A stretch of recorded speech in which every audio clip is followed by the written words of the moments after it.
Y el Nacho se vino. Bueno, empecemos entonces. Vale. Y recording is progress, let's go.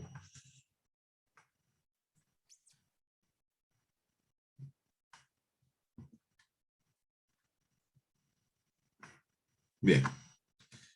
Hoy andamos ante microbianos, quinolonas y trimethoprim sulfometoxazol o cotrimoxazol, como quieran llamarlo. Esa es la idea de ver hoy. Sí, como dos grupos que se utilizan bastante, fundamentalmente en clínica médica, más que en odontológica, pero bueno, es interesante conocerlos y conocer las características que tienen, y cuáles son los riesgos y los beneficios de estos dos grupos. Ya habíamos visto penicilinas, cefalosporinas y carbapenems, ¿sí? Macrólidos también, nos quedaba la parte de quinolonas y fluorquinolonas, y bueno, como decíamos, Martín, siguiente clase amino y glucopeptídicos. Lo que tenemos entonces es que de los sitios de acción donde podían actuar los antibióticos, vamos a estar actuando, ¿sí?, fundamentalmente con lo que son las quinolonas, ya que lo primero que vamos a ver en la inhibición de la replicación y la transcripción del el ADN, inhibiendo las enzimas que se encargan del enrollamiento del ADN y de esta forma generando alteraciones cataclísmicas en la bacteria. Y luego vamos a tener también el otro, que es el cotrimoxazol, que va a estar encargado, pues sí, va a estar encargado, se va a centrar su acción en el metabolismo intermedio, es decir, de las cadenas intermedias, inhibiendo la síntesis de ácido fólico. Lo que tenemos es que las quinolonas van a ser bactericidas siempre y cuando tengamos la concentración adecuada, que son concentración dependiente, más que tiempo dependiente, como habíamos visto en el grupo anterior, ¿no? Es decir, en lo que era los macrólidos. Ya habíamos dicho que era mejor la concentración, ¿sí? La dosis única que las concentraciones cada dosis. ¿Para qué están indicadas las fluoroquinolonas? ¿Sí? Usualmente tienen un amplio espectro de acción, es decir, por su amplio espectro de acción le permite unas amplias indicaciones. ¿Qué tenemos en Uruguay? Cipro, levo, moxifloxacina. Ofloxacina no se encuentra en Uruguay, pero tenemos la levofloxacina, que es el levógiro de la ofloxacina. Entonces, en cierta manera, es lo mismo. Indicadas en infecciones urinarias, respiratorias, genitales, gastrointestinales, cutáneas, óseas, articulares y por vía tópica para infecciones oftálmicas, ¿no?, que se utilizan abundantemente, de forma habitual y usualmente también asociadas con corticoides, lo que es de resorte exclusivo del oftalmólogo. ¿No? Si bien tienen todas estas indicaciones, vamos a ver que las estamos limitando últimamente en su uso, pero lo vamos a dejar para más adelante. El espectro de acción les permite todo esto. Fueron sintetizadas inicialmente hacia el año 60, junto con la época de oro de los antibióticos, cuando vimos toda la efervescencia del desarrollo o la búsqueda de nuevas moléculas antimicrobianas, con el ácido nalidíxico y después la norfloxacina en el año 70.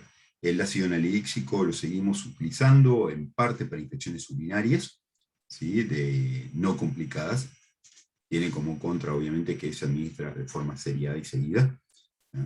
Pero sigue, decir, aclaremos, como todo en antibióticos, que sea viejo no quiere decir que no sea eficaz, sigue siendo tan eficaz como al principio. El pasar de los años no le sienta mal a las moléculas, simplemente les da más confianza y más seguridad, confianza a nosotros de qué es lo que estamos administrando y seguridad al paciente.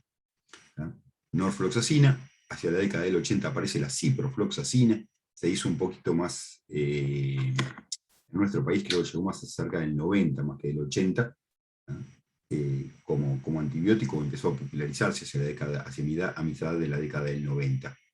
La levofloxacina, ¿sí?, y la gemifloxacina y nemoxacina hacia adelante. Esta no llegó al mercado, ¿sí?, a ningún lado. Pero se han venido investigando todavía sobre oxacina, es decir, fundamentalmente en las quinolonas es modificar el núcleo estructural, que es proveniente de un antipalúdico, que es la quinolona,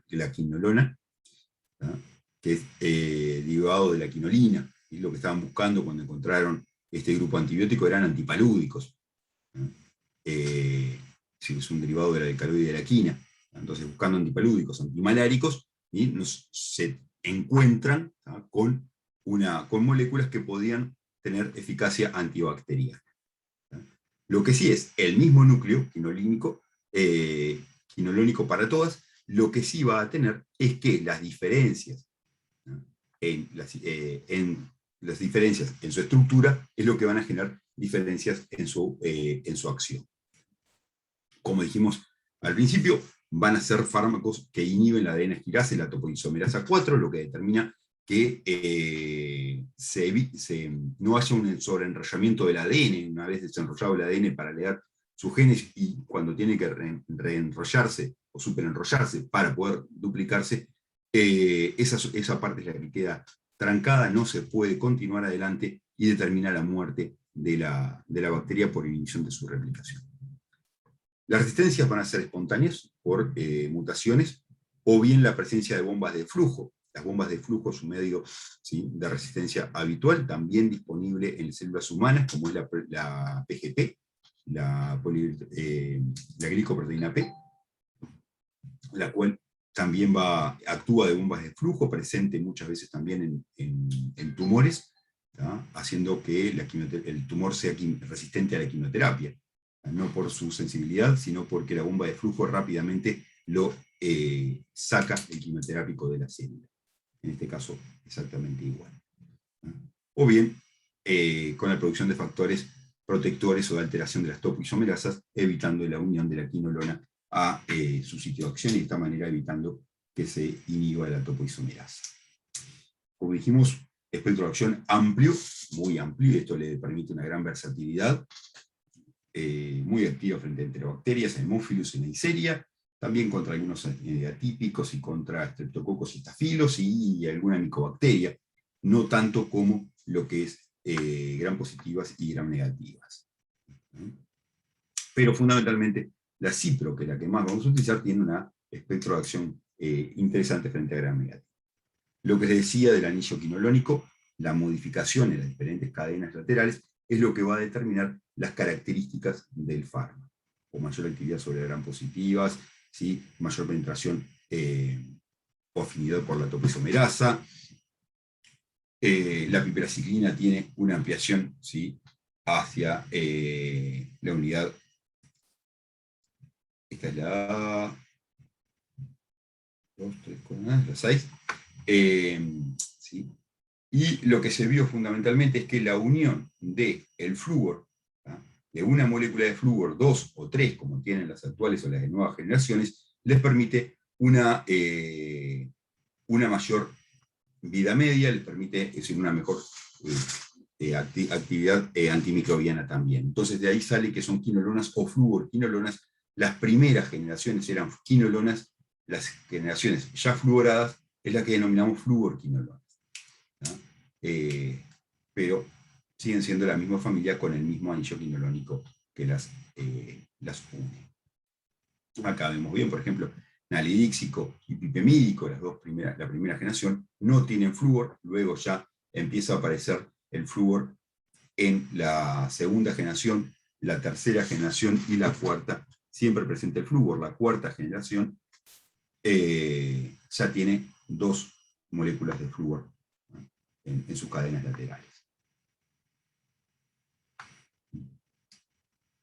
Lo que les decía, la levofloxacina es, ¿sí?, el isómero activo, levogiro, de la ofloxacina, que en sí es un racémico, que lo que tiene la orientación espacial, que mira hacia los 2 lados, pero solamente uno de ellos es el que va a actuar, ¿no?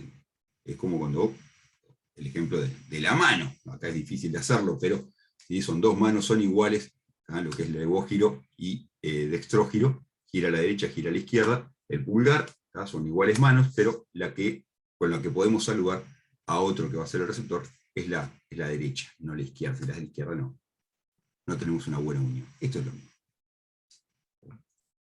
Entonces, ¿sí? Fundamentalmente cipro, que es la más empleada habitualmente, estamos tratando de dejar la levo, la moxi, para cuadros más severos, en tanto se ha popularizado y tal vez demasiado el uso de la ciprofloxacina. Es un muy buen antibiótico, con muy buena acción, ¿sí?, contra bacterias aerobias gram negativas y eficaz contra Pseudomonas aeruginosa, lo que le da también cierta actividad en pacientes respiratorios y una gran versatilidad en el uso también a nivel de vías urinarias. Poca actividad frente a aerobias gram positivas, ¿sí?, pero tiene ciertas fuentes atípicas y micobacterias. La levofloxacina, como les decía, isómero activo de la oxacina, ¿no?, ciertas ventajas frente a la cipro porque le determina una mayor actividad frente a las gram positivas aerobias, ¿no?, y fundamentalmente la estamos dejando reservada para infecciones más severas a nivel respiratorio, a nivel prostático, ¿no?, sensible a Streptococcus pneumoniae, ¿no?, incluso a cepas resistentes a la penicilina. Moxifloxacina y gemifloxacina también tienen actividad frente a Streptococcus pneumoniae, igual que la levofloxacina, ¿no?, y algunas atípicas no es tan eficaz como para aerobios gram negativos, ¿sí?, y para Pseudomonas aeruginosa, que sí lo sigue siendo la ciprofloxacina, ¿no? La moxi es un poquito más activa y es la que tenemos, es decir, cipro, levo y moxifloxacina son las más frecuentes con las que contamos en el mercado. Ciprofloxacina, eficaz fundamentalmente frente a gram negativas y algunas atípicas, algunos micobacterias. Pero en sí tiene un amplio espectro de acción. Estas son simplemente las concentraciones características de cada uno de los grupos.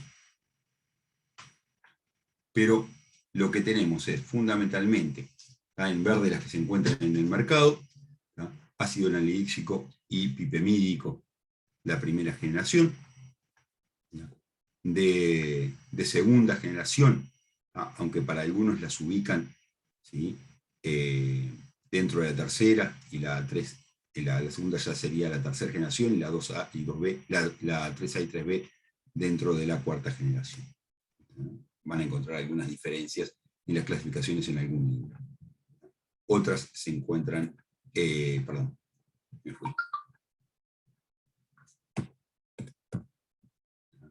Vamos a encontrar algunas que pero caramba, algunas que no se encuentran en el mercado y otras que han sido retiradas, ¿no?, a nivel mundial por problemas en cuanto a efectos secundarios. Pero vamos a encontrar norfloxacina, ciprofloxacina, levo y moxifloxacina, son las que se encuentran en nuestro mercado, aparte de nalidíxico y pipemídico, ¿no?, que tienen actualmente una eficacia, es decir, son eficaces, pero una utilidad muy reducida y enfocada a infecciones urinarias no complicadas, ¿no?, que las pacientes tampoco las quieren mucho porque hay que administrarlas cada poco tiempo. Bacteriostática fundamentalmente es la de primera generación, y por lo que les decía, eran más que nada infecciones urinarias simples. Y el resto sí ya tienen algunas diferencias, fundamentalmente lo que es el grupo B, Pseudomonas, Neisseria y micobacterias tuberculosas, avium y algo en la lepra, pero no son de utilidad, está en nuestro medio. Lo que dijimos, escasa actividad frente a gram positivos y gérmenes aerobios, pero la ciprofloxacina mantiene actividad frente a anaerobios y a gram negativos fundamentalmente. Las del grupo, la de tercera generación, fundamentalmente clamidia y microplasma, y mantiene la actividad frente a gram negativos y gram negativos. Y después, grupo D, mantiene las generaciones anteriores, ¿tá?, y amplía fundamentalmente a Streptococcus pneumoniae, Klebsiella y a Haemophilus influenza, Moraxella y Legionella, que son fundamentalmente gérmenes respiratorios. Por eso se utiliza la moxifloxacina y la levofloxacina, se dejan más para infecciones respiratorias, ¿tá?, y también para alguna infección prostática, alguna prostatitis, ¿tá?, para uso prolongado. dentro de todo buena a nivel de farmacocinética. La absorción es no completa, pero sí llega a un 70%. Los alimentos no interfieren como sí ocurría con los macrólidos con su absorción. Sí puede verse la concentración demorada, la concentración máxima, ¿sí? Pero va a mantenerse activo. Cuidado con la administración junto con cationes, es decir, con sales de calcio, magnesio y hierro, ya que esto puede inhibir la absorción formando ¿sí? quelatos a nivel intestinal. Entonces, lo que es sales de calcio, magnesio o hierro deben ser administradas de forma alejada. ¿Qué pasa con el anilíxido y el pipemídico? En sí tienen una muy buena absorción, pero logran baja concentración tisular, por lo tanto se mantienen en plasma, tienen una alta unidad de proteínas plasmáticas, pero rápidamente se eliminan por la orina. Por esas razones que quedan restringidas en anilíxido y pipemídico a infecciones urinarias bajas no complicadas. En cuanto a cipro y levofloxacina, se pueden administrar tanto por vía oral como por vía intravenosa. La vía intravenosa de la ciprofloxacina tiene que ser lenta, y con suero glucosado, porque puede determinar fundamentalmente la cipro, que es la más usada por vía intravenosa, determina flebitis, lo cual muchas veces, en un pasaje rápido, puede dejar, ¿sí? un tracto eritematoso rojo, ¿sí? un rash a nivel de piel por el trayecto, ¿sí? no solamente sobre la vena, sino sobre un poquito más, y muchas veces es confundido con una reacción alérgica, y rápidamente le dicen, sos alérgica a la cipro, cortan y pasan a otro antibiótico. No, no es alérgico a la cipro, simplemente está teniendo una flebitis por una velocidad de infusión rápida. Y eso es importante tenerlo en cuenta porque estamos inhibiendo al paciente de poder utilizar un antibiótico que puede ser efectivo, y el problema está en la administración, no en un problema alérgico. Usualmente no vienen para preparar en bolo, es decir, por administración rápida genera hipotensión, y por vía intramuscular son altamente irritantes. Igual, la presentación de la ciprofloxacina viene en sachet, ¿sí? o en frasco ampolla, que no es imposible, es impensable su administración intramuscular. Hay que tener mucho músculo para poder meter tanto líquido ahí. No es lo usual. Baja unidad de proteínas plasmáticas, pero tiene una alta concentración a nivel tisular. Como les decía, fundamentalmente vamos a tener una concentración a nivel de pulmones, a nivel prostático, ¿sí? logran una muy buena concentración, atraviesan la barrera hematoencefálica y tienen una concentración intracelular en macrófagos y polimorfos que puede alcanzar hasta 100 veces la concentración plasmática. Entonces, eso es lo fundamental. Pasan a la leche materna, también se metabolizan a nivel hepático, tienen una concentración a nivel biliar, ¿sí? y por tanto también van a tener una eliminación por materia fecal. Atraviesan parcialmente la placenta, se acumulan en el líquido amniótico, por lo tanto no son un fármaco indicado a nivel de embarazo. Como decía, en próstata tiene una buena concentración, y si logra una buena concentración prostática, próstata usualmente es un tema difícil de alcanzar a nivel antibiótico, por lo tanto es una muy buena herramienta. En tejido pulmonar también, como lo hablábamos, la posibilidad de administración en pacientes con EPOC descompensado de infecciones respiratorias, va a tener también una buena concentración.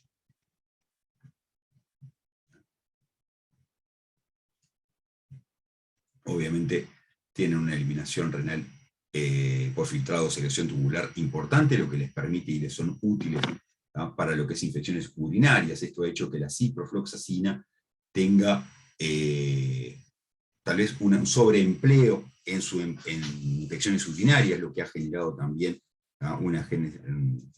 apariciones de resistencias, ¿sí? y en el sobreuso también en cuanto a la prolongación de los tratamientos. Metabolismo hepático, no importante, sino no extenso, pero tiene un metabolismo hepático fundamentalmente por el CYP1A2, que es la vía metabólica que va a emplear. Y bueno, es decir, si bien tienen una concentración a proteínas plasmáticas que no es tan alta, porque vimos que era del 40%, le es suficiente para no ser dializables tampoco. Y obviamente, cuanto fármaco sea más libre, más opciones de ser dializable, en caso de toxicidad, en este caso, no son dializables. No pueden ser extraídas por hemodiálisis.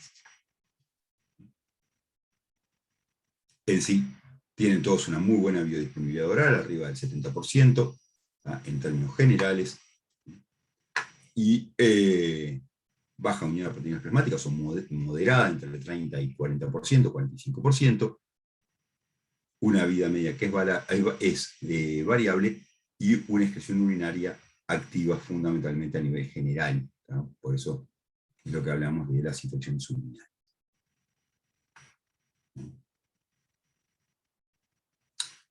No, recordar que no se pueden administrar frente a clindamicina, ¿sí? Fundamentalmente, es decir, o tetraciclinas o nitrofuranos, pero fundamentalmente la clindamicina es el antibiótico más empleado, el resto no tienen tanta utilidad clínica actualmente, clorfenicol discontinuado, y las tetraciclinas están restringidas fundamentalmente a lo que es tratamiento del acné, ¿sí? Y nitrofurantoína no es de administración oral, los nidofuranos. Inhibidores de la síntesis proteica, a otros inhibidores de síntesis proteica o rifampicina, porque actúan sobre el mismo mecanismo de acción. Sí es interesante su asociación junto con otros antibióticos, como pueden ser los betalactámicos, los cuales actúan sobre la pared muscular, sobre la pared celular, ¿sí? Y diferente mecanismo de acción, se van a potenciar igual que con aminoglucósidos. Fundamentalmente esto va a ser útil cuando estamos tratando bacterias que son resistentes o que pueden tener una resistencia intermedia a alguno de los grupos, y de esta manera potenciamos el efecto antibiótico. Los AINES pueden determinar, y acá empezamos a hablar ya de interacciones y reacciones adversas, o los riesgos que presentan las quinolonas, que uno de ellos es bajar el umbral convulsivo. La administración junto con AINES, no tanto Foscarnet, que no lo utilizamos, puede determinar, ¿sí?, aumento de convulsiones.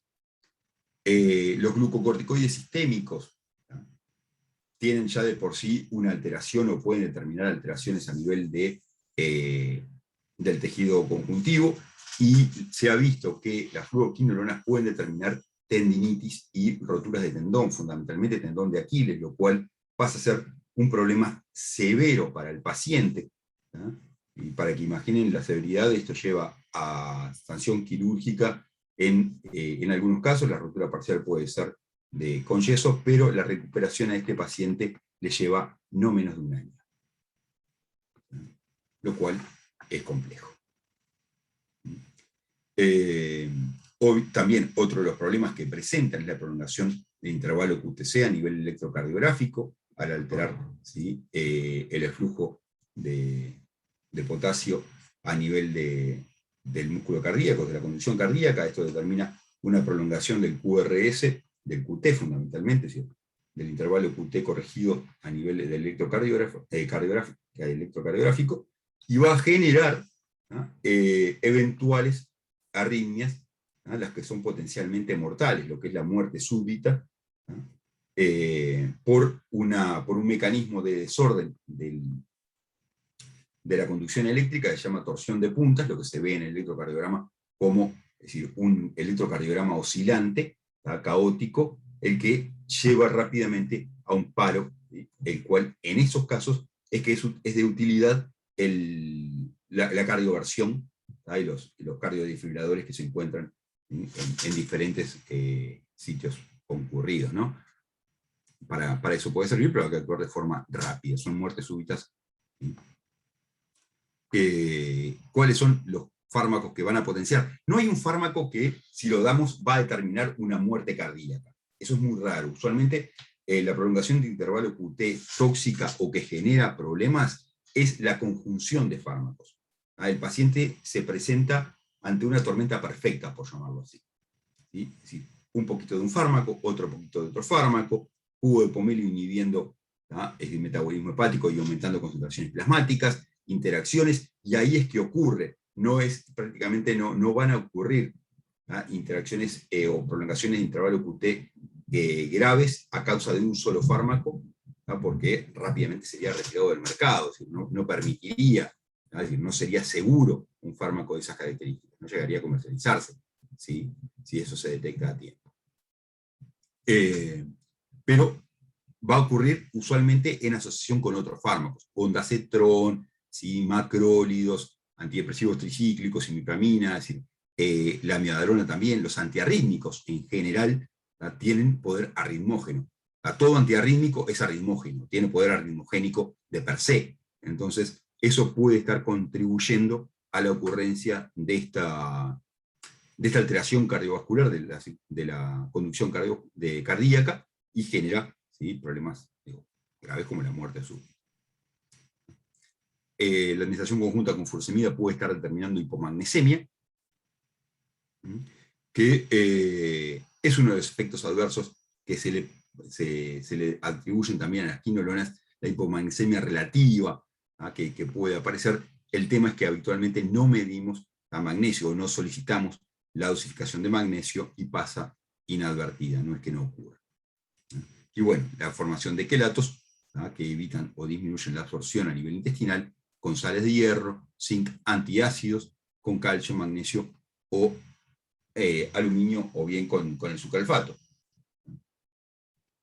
Los antiácidos en general, estos antiácidos que son los geles de aluminio y magnesio, marcas conocidas, son de utilidad puntual y momentánea, es decir, para el momento de la acidez, pero rápidamente generan efecto rebote, y nueva secreción ácida. Pero entonces, bueno, la forma no es que no se puedan tomar si se está tomando quinolonas, lo que hay que hacer es separarlas por lo menos 2 horas, la administración de uno de otro, cosa de que no se encuentren de forma temporal en el mismo lugar a nivel intestinal. No es que no se puedan consumir, se pueden consumir, pero de forma separada o alejadas en su administración.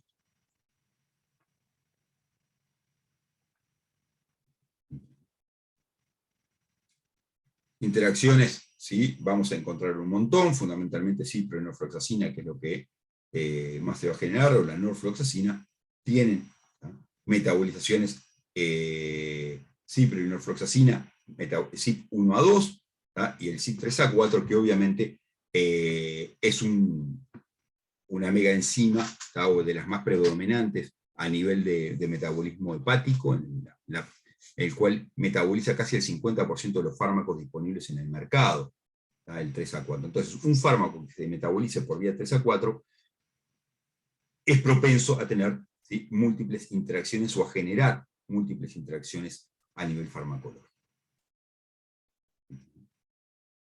¿Sí? El 1A2 también tiene, entre otras, cuidados con el paciente hipocoagulado, ¿no? Porque metaboliza uno de los metabolitos de la warfarina. Reacciones adversas de las quinolonas, múltiples, variadas. Vamos a tener afecciones gastrointestinales, ¿sí? 5 a 10%, neuropatía periférica, cefaleas y mareos, y a nivel del sistema nervioso central pueden ocurrir hasta en un 5%, exantemas, trastornos a nivel dérmico 1 a 2, prolongación de intervalo QT, disección de aorta y aneurismas. Esto fundamentalmente es algo que se vio nuevo, o es de las alertas recientes. Algo que ha tenido este grupo, a diferencia de otros grupos farmacológicos, es que las alertas se le han ido sumando década a década, año a año. Se han venido a presentar nuevos problemas de seguridad, lo que ha hecho que actualmente se esté en revisión, o estemos ya con un recelo en la prescripción o tomando cierta conciencia, mejor dicho, más que un recelo, en la administración de este grupo de fármacos. Imagínense, estamos hablando de un grupo de fármacos que te puede estar dando tendinitis de tendón de Aquiles, ¿sí? Incluso rotura, muerte súbita por prolongación del intervalo QT, aneurisma de aorta o sangrados, ¿sí? Entonces, ya no estamos hablando de poca cosa. Fototoxicidad es otra de las cosas que genera, ¿sí? Ahora se viene el sol. Entonces, no está tan interesante. Diarrea por Clostridium difficile con mayor frecuencia que otros antibióticos. Sin lugar a dudas, acá la reina para el Clostridium difficile, ¿sí? es la cefalopramina de tercera generación, pero igual contribuye en cierta manera.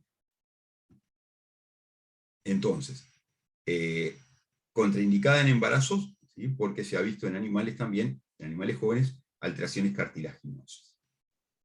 Como dijimos, tipo B o bizarras, o no explicadas del todo, ¿no? Metabolitos tóxicos o alergénicos, ¿sí? Fototoxicidad, hepatotoxicidad, que puede llevar incluso a la descontinuación del tratamiento, ruptura de tendón de Aquiles, ¿tá? Y fototoxicidad también, que incluso puede prolongarse hasta 5 días de finalizado el tratamiento. La opción de fotosensibilidad. Esto es lo que les decía, las alertas, ¿tá? Es un fármaco, un grupo de fármacos que le gusta coleccionar alertas. Aparecieron, como les decía, la norfloxacina aprobada en el 86, ¿tá? Tendón de Aquiles, rotura de tendón de Aquiles, tendinitis, empezó a sospecharse hacia el año 2008, principios del 2008. Empeoramiento de la miastenia gravis, ¿sí? Y síntomas musculares, también medio de la esfera con los problemas a nivel del tejido conectivo, hacia el 2011. Neuropatía periférica en el 2003. El 2016, nuevamente la pelota en la casa del vecino, ¿tá? Y alertan de que no era ocasional o raro la tendinitis, ¿sí? La ruptura de tendón de Aquiles, la cual puede aparecer e incluso 15 días después de finalizado el tratamiento con quinolonas. Neuropatía periférica y alteraciones del sistema nervioso central. ¿Tá? Lo cual, las alteraciones del sistema nervioso central, los efectos psiquiátricos se refuerzan en una nueva alerta de la FDA al 2018 y asocian también riesgo de hipoglicemia. Pocos tiempos después, en el mismo 2018, otra nueva alerta de las agencias regulatorias hablando de posibilidades de aneurisma y disección de aorta. Entonces, como que han venido juntando desgracias este grupo, y ha hecho también que lo que se propiciaba hacia la década del 90 de un uso mucho más amplio y seguro de las quinolonas, recalculando, ¿no? Estamos reviendo eso, que no es tan así, y que bueno, serían, ¿tá? Un grupo de fármacos que habría que guardar, ¿tá? Para infecciones más bien severas y no darlas de forma tan liberal, podríamos llamarle, como se venía haciendo hasta el momento. Esto es lo que hablamos, esta es la alerta, la última alerta de la agencia española y de la agencia europea, ¿no? Nuevas restricciones de uso, dejarlas solamente para pacientes graves, ¿no? Ese mismo año también, esto es 2018 si mal no recuerdo, sí, 2018, ¿no? Es decir, FDA refuerza la seguridad de información diciendo la hipoglicemia, ¿no? ¿Sí? Y alteraciones a nivel de la salud mental. Entonces, no es poco lo que se viene hablando o repensando este grupo antibióticos. Esto es lo que veníamos hablando, alteraciones de audición, oído, gusto y olfato también dentro del sistema nervioso central, neuropatías periféricas, prolongación de intervalo QT, a nivel general psiquiátrico, lo que quieran, ¿no? Alteración de la atención, pérdida de memoria, depresión, insomnio, ¿sí? Pensamiento suicida, psicosis, en general, de todo como en botica para este grupo. Y hipoglicemia, lo cual obviamente pasa a ser un problema, ¿tá? A tener mayor precaución en aquellos pacientes con diabetes mellitus y fundamentalmente los diabetes mellitus insulino requirentes,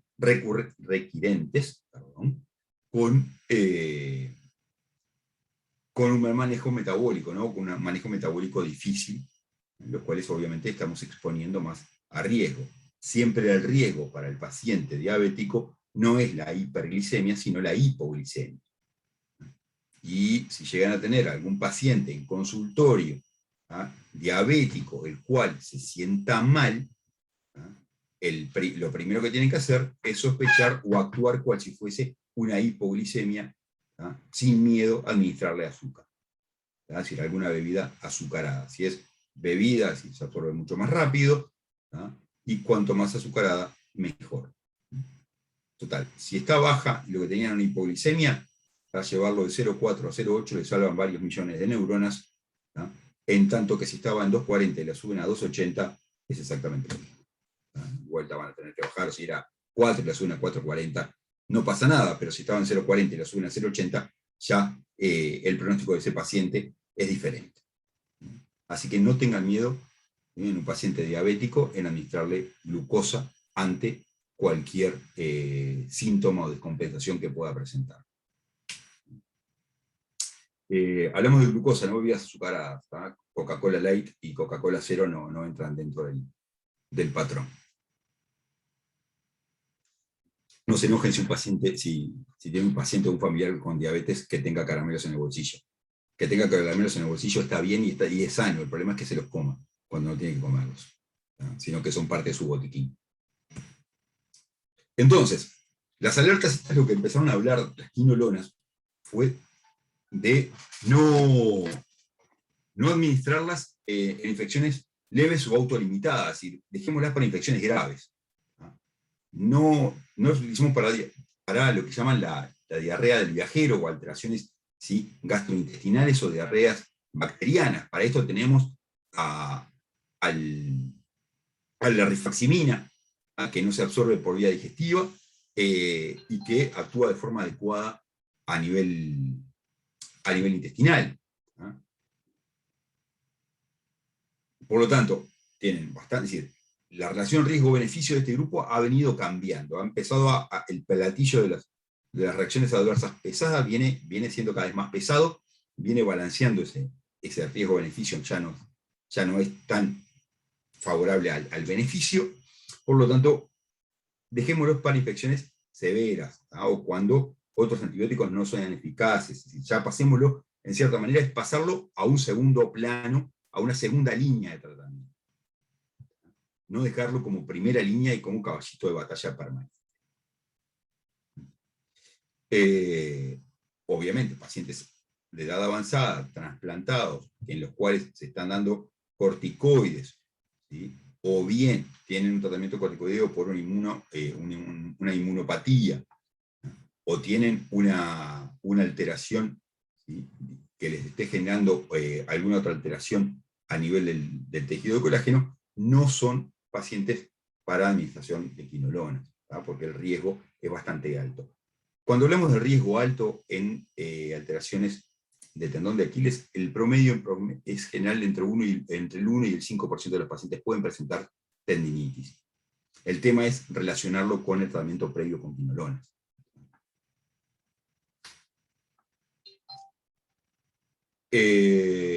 Algunas de las dosis habituales, ¿sí?, de estos, fundamentalmente, lo que tenemos es la ciprofloxacina. Acá tenemos algo interesante, que estamos hablando de 400 miligramos por vía intravenosa, ¿tá?, y de 500 miligramos promedio por vía oral. Acá lo que tenemos es claramente una sobrecarga de la dosis en la vía oral frente a la vía intravenosa de un 20%. La pregunta es ¿por qué?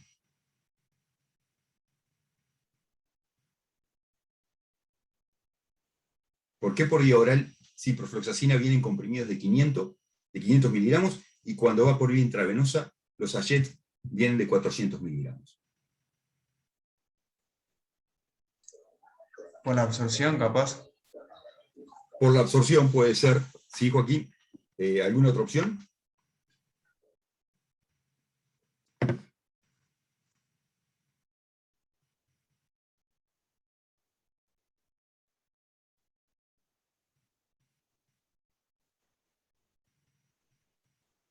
Hay un 20% de diferencia ahí que no me queda muy claro dónde está.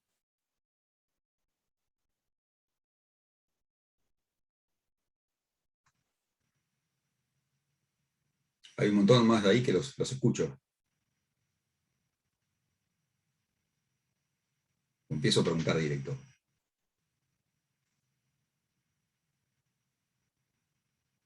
¿Dónde está ese 20%? ¿Dónde están esos 100 miligramos de restantes? ¿Sí?, que sobran en la vía oral y faltan en la vía intravenosa. O por vía intravenosa es más potente. Tienen hipótesis, no hay problema. ¿Quedan como reservorio? Quedan como reservorio, problemas en absorción. Bien, ¿qué más puede estar pasando? Tenemos hipótesis, pensemos. Es decir, es real. Les pongo un frasco de cipro, y cipro intravenosa 400 miligramos. Vía oral, comprimidos de 500.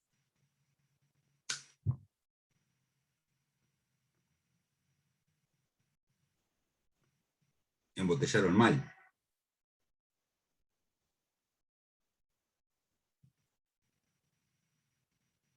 Agustina, que hay dos, a ver.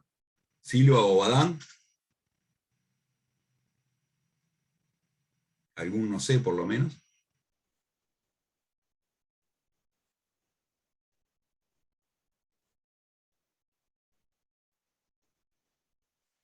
Romina, Rafaela. ¿Alguna idea? Dejen Netflix y vengan para acá. ¿No? Natalia, que estás por ahí. Al menos se te ve la cara, valiente.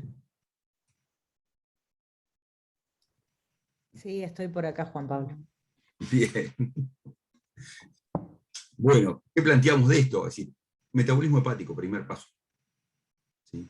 La diferencia en la compensación es decir, tenemos una buena absorción, tenemos algo que se va a perder, por lo que habíamos visto de que la absorción no es completa o 100%. Y otra parte se va a estar perdiendo, o vamos a estar descomisando la parte del hígado en un 20%, es decir, que va a completar ese 20% que está faltando.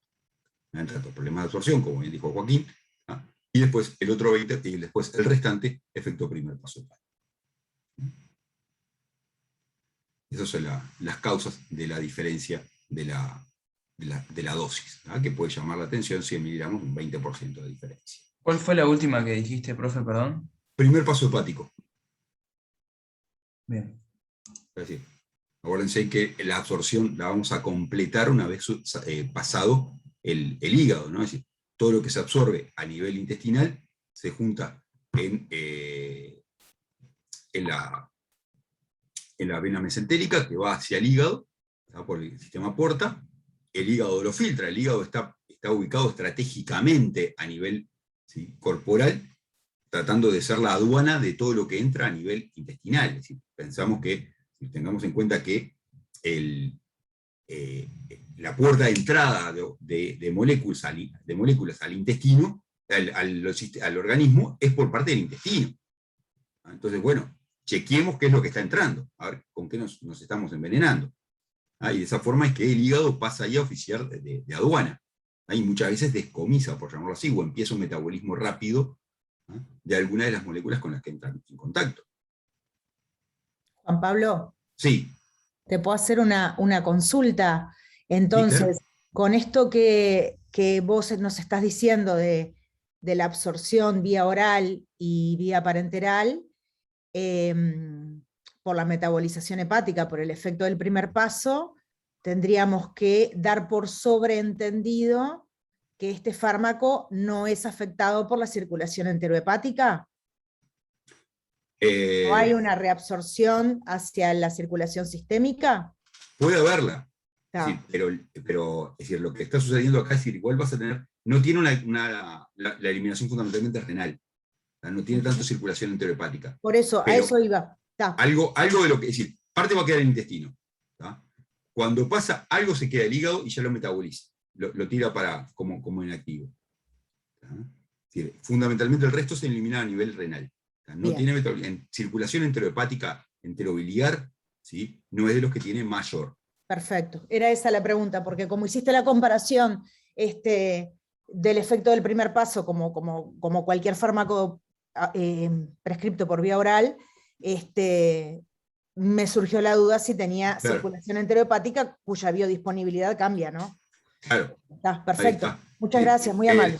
Va a tener metabolismo de primer paso, no va a tener circulación enterohepática. Como si tienen, por ejemplo, los estrógenos, que es lo que hace, es decir, un claro ejemplo de circulación enterohepática son los estrógenos, a nivel anticonceptivo, en los cuales estamos administrando una cantidad mínima, pero que mantiene niveles plasmáticos estables, porque el hígado, ¿sí? Ahí sí hay una circulación enterohepática. Lo devuelve, lo va devolviendo. Lo va devolviendo, se recauchuta, es decir, se vuelve a recomponer por los clostridium que se encuentran a nivel de la salida de la bilis, y los permite reabsorberse.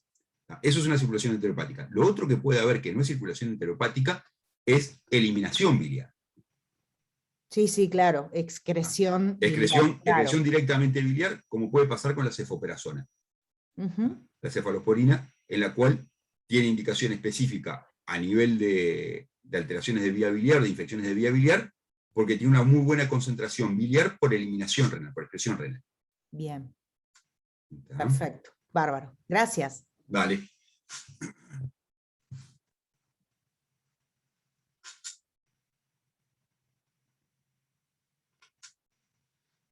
Levofloxacina sí es interesante para pacientes alérgicos a beta-lactámicos, ¿no? O en patologías respiratorias severas. ¿A qué vamos? A que la levo y la moxi, si bien la publicitan y te la dan en muestras y demás, es de los fármacos que preferentemente hay que dejarlos, ¿sí?, reservados. No salir a utilizarlos de forma alegre, porque ya sabemos qué es lo que sucede cuando utilizamos un fármaco de forma alegre y más que nada los antibióticos, generamos rápidamente resistencias, estamos alterando, ¿sí?, toda la microbiota o todos los gérmenes a nivel comunitario. Entonces, digo, son fármacos de reserva. ¿Tá? Si no los utilizamos, cuanto menos utilizamos antibióticos, mejor. ¿Tá? Y cuanto menos utilicemos los de última generación o los más nuevos, mejor todavía. Recordemos que cuando estamos utilizando un fármaco, en este caso, es decir, un antibiótico, fundamentalmente la prescripción de antibióticos, deja de ser un acto, ¿sí?, meramente profesional paciente, médico, odontólogo paciente, sino que la prescripción de un antibiótico es un acto de responsabilidad comunitaria, ¿no?, de responsabilidad social, por llamarlo así. Bien, pasemos entonces a el otro grupo que tenemos para hoy, que son las sulfas o las sulfamidas. En general lo que estamos hablando es de un fármaco, que es el cotrimoxazol, la asociación de dos quimioterápicos, trimetoprim y sulfa, las cuales en una relación 5:1 generan una muy buena respuesta antibiótica, es decir, es una asociación a dosis fijas de dos quimioterápicos, trimetoprim y sulfometoxazol. Por separado, escasa actividad, ¿sí?, juntos se potencia y logran, ¿tá?, una muy buena respuesta. Tanto es así que llegaron, ¿sí?, a tener nombre propio, o es decir, el matrimonio tiene un nombre propio a nivel internacional, una denominación internacional, que es el cotrimoxazol. Puede ser denominado trimetoprim sulfometoxazol, que es la asociación, o cotrimoxazol, el sinónimo de la molécula combinada. Indicaciones, ¿tá?, alteraciones o infecciones urinarias, infecciones cutáneas. ¿tá? Este fármaco en nuestro medio pasó o vino a sustituir lo que perdimos, es decir, o perdimos las cefalosporinas de primera generación con la eminencia del estafilococo meticilino resistente comunitario, el SAMAR comunitario, a la década del 2000, 2002 más o menos. Ahí fue que perdimos a las cefalosporinas con la eminencia del estafilococo aureus meticilino resistente comunitario, y salió a la luz, o empezamos a desempolvar un viejo antibiótico triste y olvidado que teníamos, ¿sí?, que era el trimetoprim sulfometoxazol para infecciones cutáneas. No está indicado a nivel internacional para infecciones cutáneas o de primera línea, pero sí en nuestro caso, porque es decir, cambió la microbiota local. ¿Sí? Cambió el ecosistema local, el estafilococo pasó a ser resistente, no es la primera elección de las cefas. A nivel gastrointestinal puede ser utilizado, pero fundamentalmente se lo orienta a pacientes con inmunodepresión, inmunosupresión o inmunodepresión con infecciones respiratorias, fundamentalmente a neumocitis Juvenchy. Es para cuando se utiliza, lo vamos a utilizar incluso en periodos largos o periodos prolongados en pacientes inmunodesuprimidos o inmunodeprimidos con VIH. Entonces, como les decía, trimetoprim, sulfometoxazol, también no son nuevos. Década del 60 aparece la unión, en el 50 aparece el trimetoprim, ¿tá? Hablamos de quimioterápicos o quimioterapéuticos, es decir, no porque tenga la acción antineoplásica, no hablamos de antineoplásicos, el quimioterápico a veces confundimos los términos, acá hablamos de moléculas de síntesis, pero es decir, que no son naturales, sino son de síntesis, pero no tienen nada que ver con la quimioterapia convencional o tratamiento oncológico. Lo que les decía, es una buena asociación sinérgica con una relación 5:1, 480 o 160, 800 de metroprin y sulfometoxazol, lo cual tiene acción. Si bien la sulfa es el sulfometoxazol, el trimetoprim no es una sulfa, pero participa en la misma cadena de síntesis de ácido fólico, se comporta con un mecanismo de acción muy similar. Entonces, de esa manera es que se complementa. Tiene una buena sensibilidad a estafilococos, ¿sí? A los tres, el aureus, el epidermidis y el Diógenes, y el vivans. Escherichia coli, ¿sí? Enterobacterias, salmonella, shigella, pseudomonas, serratia, es muy completo para los patógenos habituales. El tema que está pasando con el cotrimoxazol, como está pasando en general, ¿tá? Una resistencia bacteriana que viene en aumento. ¿Tá? Fundamentalmente se puede ver el aumento, ¿tá? O se palpa el aumento clínicamente en las infecciones urinarias, las que Escherichia coli vienen creciendo en resistencia a esta molécula. También pautas nuevas hablan de bajar el tiempo de exposición, es decir, con las pautas cortas para algunos tratamientos mejora la aparición de resistencia. Entonces, ¿cómo es que actúan? Si dijimos que actúan a nivel de la síntesis del ácido fólico, el ácido fólico es fundamental para procesos bacterianos, ¿sí? La generación de ADN. Entonces, lo que hay es que se va a impedir la síntesis de tetrahidrofolato, forma activa del ácido fólico, vitamina B9, también denominada, que es un factor fundamental, un cofactor fundamental para la síntesis de nucleótidos para la formación de ADN. Entonces, ¿qué va a pasar? El sulfometoxazol imita a la paraminobenzoato, que es una enzima que inhibe la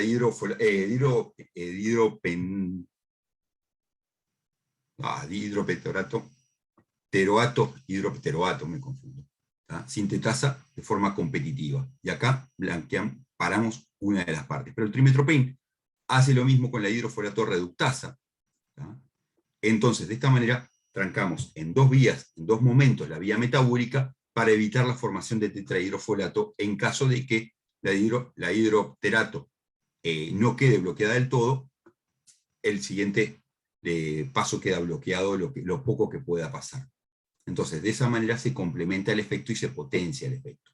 ¿Cuál es el problema? La hidrofolato reductasa, si bien, y esta es una de las excepciones que tienen los antibióticos, siempre dijimos que los antibióticos tienen las características de que nosotros los consumimos, pero que no tenemos receptores para este grupo de moléculas a nivel orgánico, a nivel del cuerpo, ¿no? Es decir, sistémico. En este caso, es uno de los pocos casos en los que compartimos un receptor junto con las bacterias. La hidrofolato reductasa también se encuentra a nivel celular humano. Pero, dentro de todo, el trimetoprim tiene una mayor predilección por la hidrofolata reductasa bacteriana que la humana.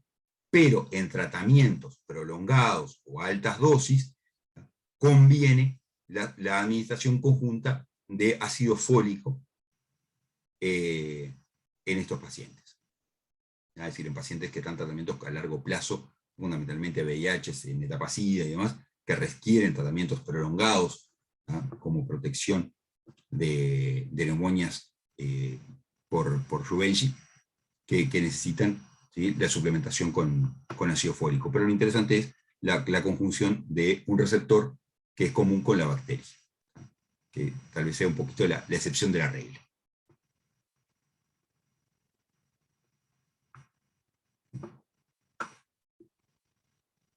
simplemente es la vía metabólica, ¿tá? Y que dentro de todo, es decir, el trimethoprim, ¿por qué es tan, ¿sí? Es muy parecido al ácido irido fólico, que es parte de la cadena metabólica.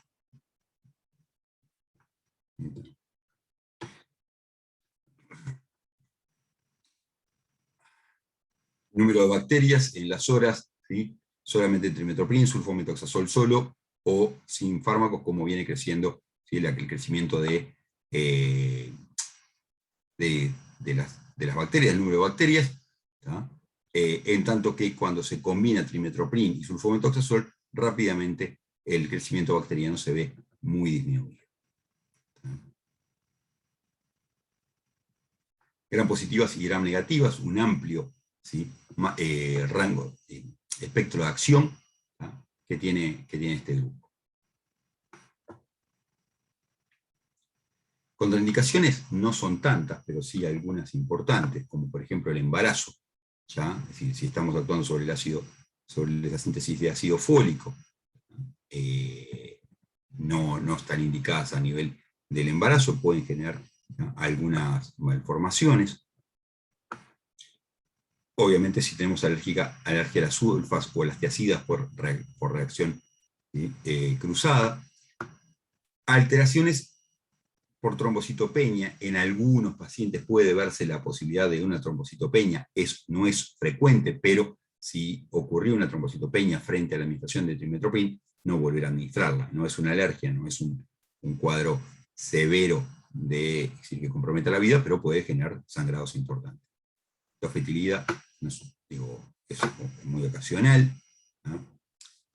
No se puede administrar hasta las primeras 8 semanas de vida, no solamente si está contraindicado en embarazo y en prematuros, ¿no?, o recién nacidos hasta pasadas los 2 meses de vida.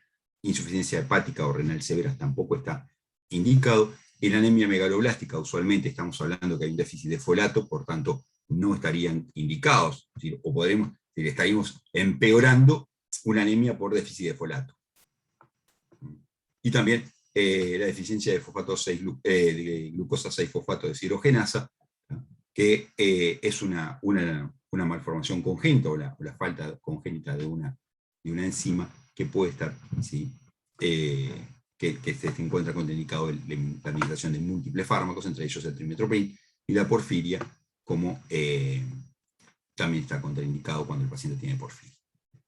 Pero es compatible en madres con lactancia en niños sanos.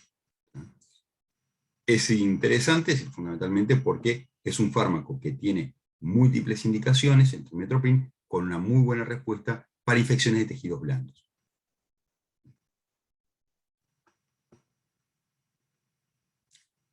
Interacciones múltiples también, es decir, muchas veces explicadas, por su mecanismo de acción, otras veces no tanto, pero el amiodarona, prolongación intervalo QT, la capacidad de prolongación del QT del trimethoprim son escasas, ¿tá?, son bajas, pero existen, ¿sí?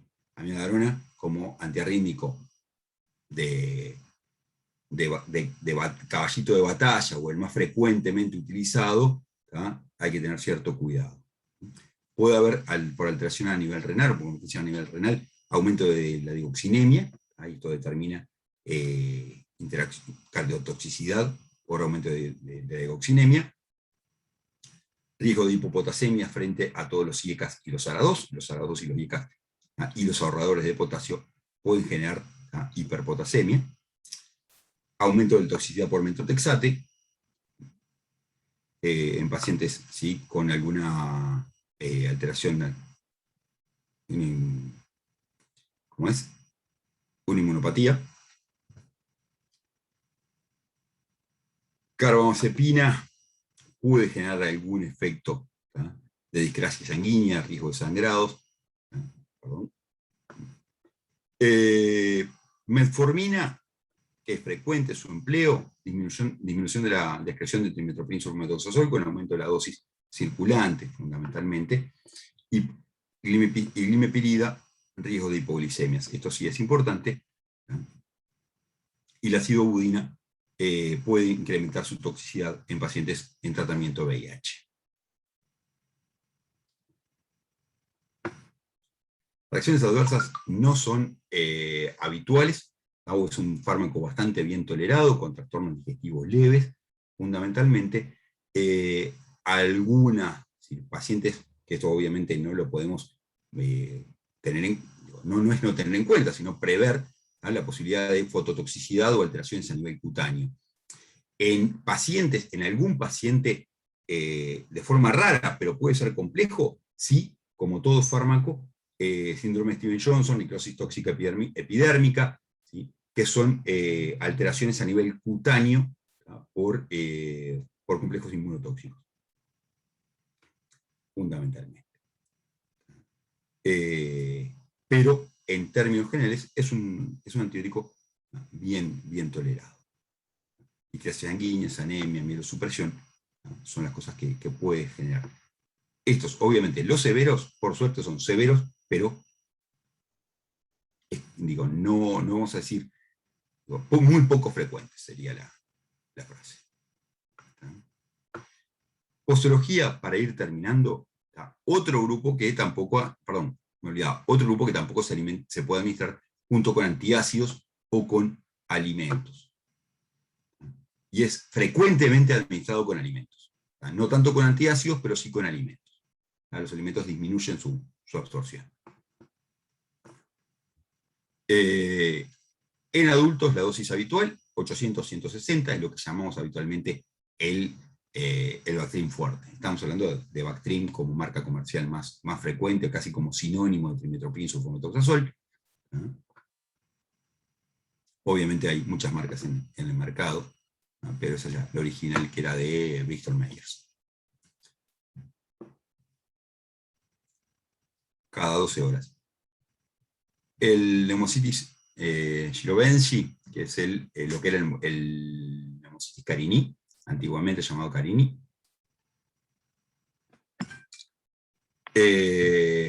va a ser 3 veces por semana, ¿sí?, o una dosis simple o medio comprimido, todos los días de forma continua. Es baja dosis, pero como profiláctico de esta infección. Se puede administrar en niños también, tanto para infecciones de piel como para infecciones respiratorias, y también para profilaxis de pneumocitosis gilobensi. Infecciones de parte blanda, como les decía, esta es la indicación fundamental en nuestro medio, cada 12 horas. En infecciones urinarias bajas no complicadas pasa a ser de primera línea, es decir, en tratamientos cortos, no más de 3 días. No son los 5 o los 7 días habituales. Estamos tratando de que en infecciones bajas, urinarias bajas, no complicadas, la administración en ciclos cortos, lo cual estaría logrando un buen objetivo terapéutico y disminuyendo la posibilidad de selección de cepas y de resistencias. Lo mismo las quinolonas, la fluoquinolona, la nitrofurantoína por 7 días, o las quinolonas cipro, o más que las fluoquinolonas, las cipros de primera generación, por 3 días. En tanto que, si hablamos de betalactámicos, también son indicados en infecciones urinarias y demás, acá sí hablamos de 7 días. Pero no todos los antibióticos llevan la pauta del sello de 5 a 7 días de tratamiento. E incluso pueden ser administrados por 24 o 48 horas en infecciones en las cuales, en heridas o quirúrgicas o heridas limpias de tejidos blandos, cortes con un cuchillo, cortes con un vidrio, algo así, que en los cuales lo que se quiere evitar es la infección de primera instancia, o porque quedó mal desinfectada o algo, pero no de forma continua. Son buenas para infecciones de piel, no son buenas para infecciones o prevención de mordeduras de can, de perro, en los cuales ahí vamos a preferir los betalactámicos, ¿sí?, con inhibidores de betalactamasas. Simplemente como comentarios, ¿sí?, terapéuticos. Tengamos en cuenta que en 10 años las resistencias bacterianas vienen siendo el desafío más importante. En 10 años, en los últimos 10 años, hemos ido cambiando la microbiota y generando múltiples resistencias bacterianas. Dentro de, ¿sí?, no mucho, no más de 30 años, podemos estar severamente comprometidos a nivel mundial y reíte de pandemia, ¿no? Porque una infección pasa a ser algo mortal como era hace 80 años. Tanto es así que la pauta actual, es decir, las recomendaciones actuales en antibióticos, ya no es evitar el uso de antibióticos, sino evitar las infecciones. Tratemos de cuidarnos para evitar usar antibióticos, ¿no?, si es que todavía los tenemos a salvo. Entonces, las recomendaciones pasan a ser ya de otra índole a nivel comunitario. Y esto significa, entre otras cosas, el tapabocas llegó para quedarse, el alcohol en gel también, el lavado de manos, y todas las precauciones posibles para evitar el uso de antibióticos. A nivel odontológico, lo mismo, es decir, tratar de ir sustituyendo la posibilidad de antibióticos por antisépticos, ¿no?, o por medidas que prevengan o que eviten el uso de antibióticos a nivel general. Obviamente, cuando hay que usarlos, se tienen que usar, ¿no?, pero no utilizarlos como profilácticos, ¿no?, o más días, o para calmar la ansiedad, ¿sí?, odontológica o médica. Y acá termino de hablar. ¿Dudas, consultas, ¿sí?, comentarios? Yo en particular no, profe. Bien. Natalia, que estás por ahí también. Única que muestra la cara, valiente.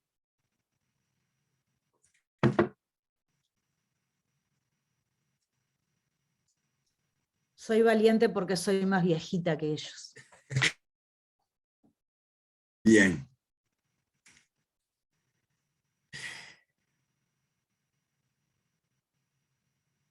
Martín, ¿algo? Impecable. Si ellos Bueno. no tienen dudas, a mí no me quedó ninguna. Sí, yo supongo que vos no. No, El resto, bueno. y bueno, lo veremos en el parcial. ¿Hable ahora o marcha en el parcial? Es verdad. Camila, ¿cómo andás? Estas preguntas las va a hacer Juan Pablo. Así que, no es que te quiera pasar el fardo Juan Pablo, pero... No preocupa, otro rayo más al día.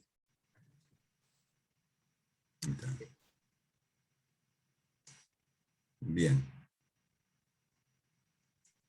Bueno, entonces si no tienen preguntas, se encuentran conmigo el jueves que viene para el resto de los antibióticos que faltan. Yo lo veo en 15 días. Exacto.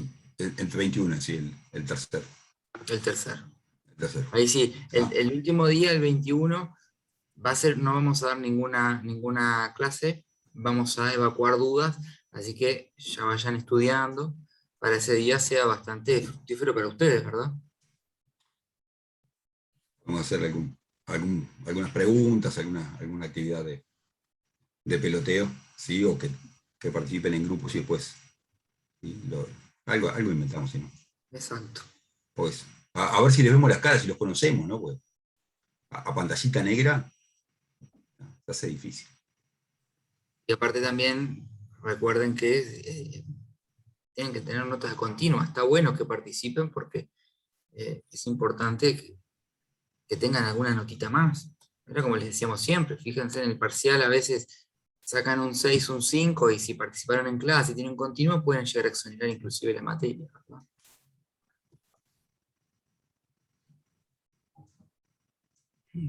Muy bien.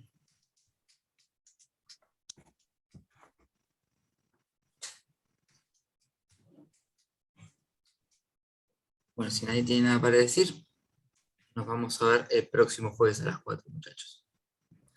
El mismo canal. Hasta luego, chicos. Gracias. Hasta Bien, luego. Chao, que gracias. pasen bien.